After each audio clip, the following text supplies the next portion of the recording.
नमस्ते और Indian history के एक और सफर में आपका स्वागत है।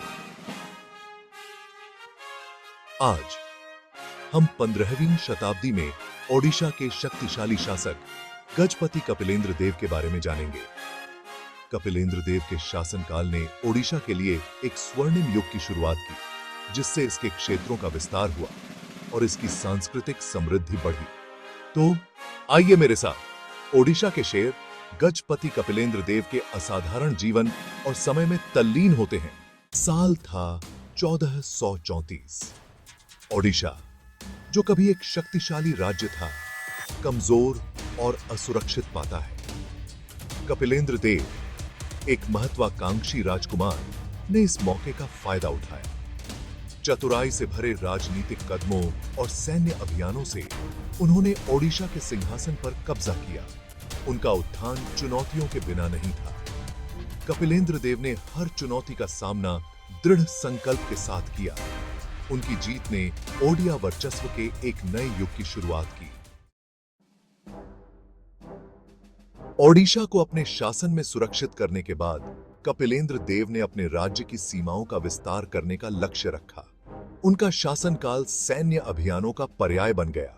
हर एक की योजना सावधानी पूर्वक बनाई गई और शानदार ढंग से क्रियान्वित की गई। बंगाल के उपजाऊ मैदानों से लेकर दक्षिण में शक्तिशाली विजयनगर साम्राज्य तक कपिलेंद्र देव की सेनाएं एक के बाद एक जीत हासिल करती रहीं।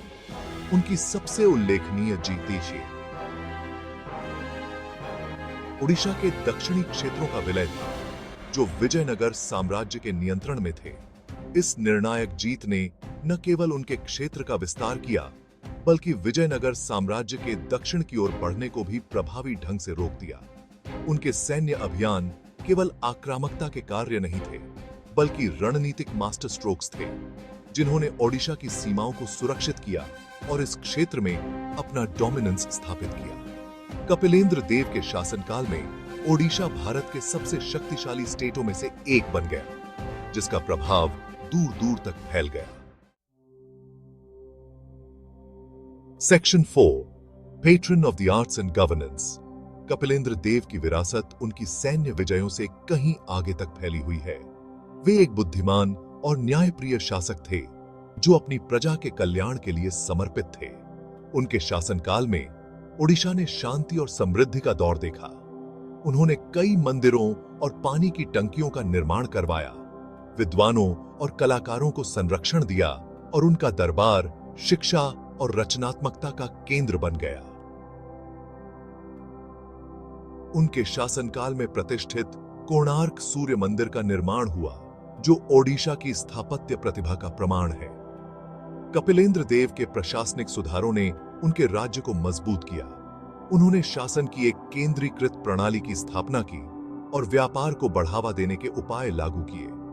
उनका शासनकाल ओडिशा के लिए एक स्वर्णिम युग का प्रतीक था। Section 5, कपिलेंद्र's enduring legacy।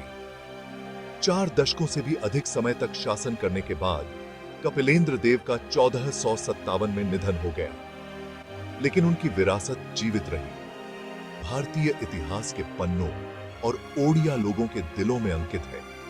उन्होंने अपने पीछे एक ऐसा राज्य छोड़ा जो पहले से कहीं ज्यादा बड़ा, मजबूत और समृद्ध था। उनके सैन्य कारनामों ने उन्हें अपने समय में एक किंवदंती बना दिया और उनकी प्रशासनिक कुशाग्रता ने एक स्थिर और समृद्ध ओडिशा की नींव रखी। लेकिन शायद उनकी सबसे बड़ी विरासत कला और संस्कृति के प्रति उनके संरक्षण में निहित है, जिसने यह सुनिश्चित किया कि ओडिशा की समृद्ध विरासत आने वाली सदियों तक फलती फूलती रहे। आज भी कपिलेंद्र देव को ओडिशा के सबसे महान शासकों में से एक के रूप में याद किया जाता है, जो ओडिया गौरव और लचीलापन का प्रतीक है। उनकी कहानी पीढ़ियों को प्रेरित करती रहती है, हमें नेतृत्व की शक्ति, सांस्कृतिक संरक्षण के महत्व और अपने राज्य और लोगों की सेवा में बिताए जीवन की स्थायी विरासत की याद दिलाती है।